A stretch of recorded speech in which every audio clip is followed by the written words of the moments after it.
So you are alone at home with your 5, 6 year old kid. Your partner is not home, and all of a sudden you fell unconscious and you fainted. Does your child know what to do in such a situation? Is he trained enough to know who to call, where is the first aid, what to do? If not, then your child is missing on one of the most important skills. Hey everyone, this is Tulika and I'll be talking about 5 most essential life skills that your kid must know as early as possible. And so it's really essential that there are so many life skills out there. The 5 skills that I'm going to talk about will make a huge difference for you as well as for your child. So let's see what are the 5 skills. The very first skill is the health and hygiene. A lot of time we are forcing our kid to eat healthy. We force them to eat vegetables, we force them to eat all the kinds of fruits without even talking about the positive effect of those. If we talk about it, if we tell them why we should eat so and so fruit and how they give whatever nutrients or vitamins to our body, I'm pretty sure your kid is going to give it a try. Because once you tell them the good consequences, that will motivate the kid to eat healthy. Hygiene. In today's pandemic, everyone you will see is carrying a hand sanitizer. He or she will have definitely some gloves or for sure mask. So when we talk about all these hygiene habits, it's really essential that we talk about why are they essential, not just during the pandemic, but moving on every time. Like it's part of a habit that you inculcate in yourself.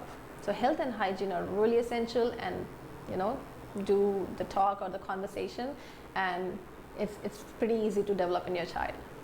The second life skill is the safety measures. Like the example that I shared where you faint, your kid 5, 6 year old or above that should know what to do.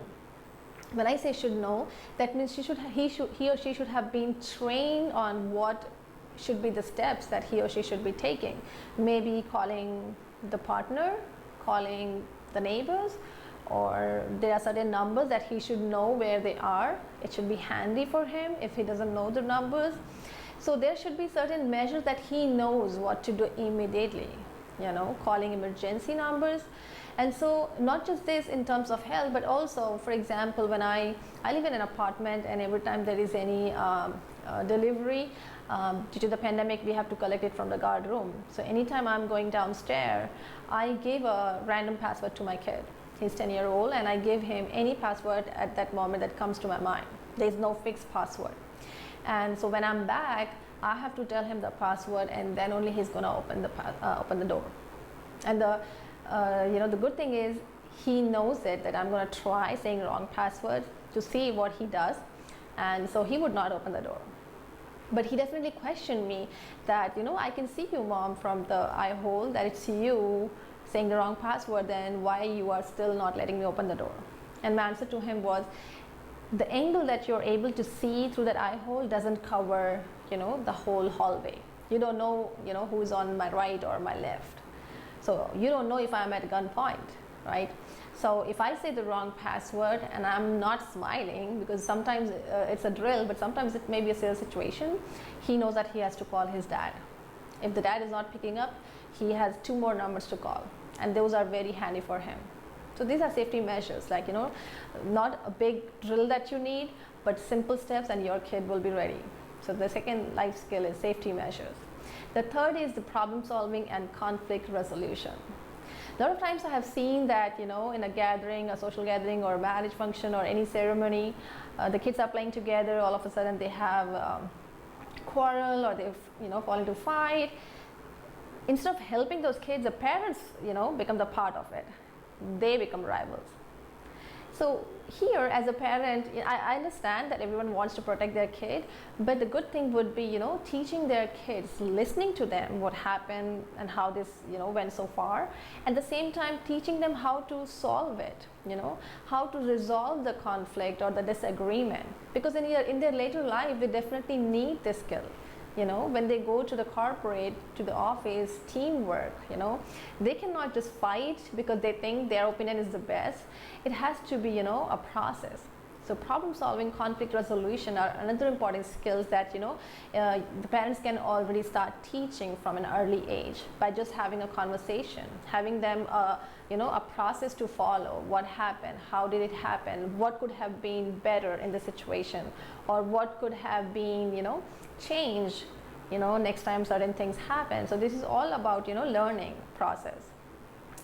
The next important skill is empathy. It's really essential that, you know, our kids not just understand what emotions are, the, you know, the good, sad, happy, you know, emotional, tear, cry, but at the same time they should able to share those emotions.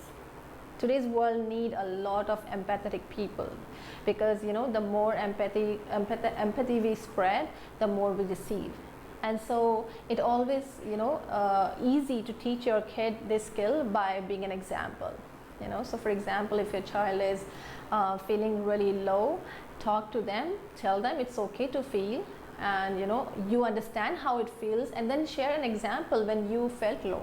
So what happens, that kid understands that feeling low is not that bad, and your parents have already gone through. There are so many people that feel low, and so this makes them, you know, understand how to share the feelings. And last but not the least, the fifth skill that I want to talk about is resilience. It's really essential that we teach our kids how to bounce back from the tough situation, how to accept failures, and, you know, take that as a stepping stone towards your goal or success. A lot of times we see that kids are so quick at quitting up, like, you know, they could not do it and they just quit. So it's really essential that we as parents teach them how to be resilient. A simple example, when they are toddler, when they are babies and they are, you know, taking their first few steps, we, you know, keep a target in front of them, maybe their favorite toy or something, or you yourself are standing in front of them and calling them to take few more steps because you're excited, you want them to, you know, walk. And so even if they're falling, you're not crying, you're going, you know, picking them up and telling them it's okay, you know, let's try again.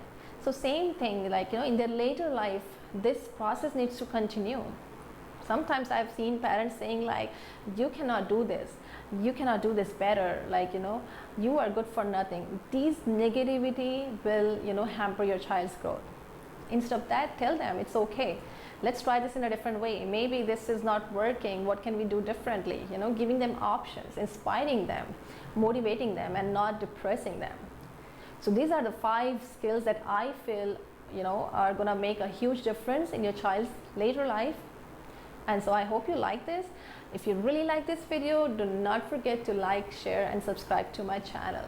Till my next video, stay safe, stay healthy.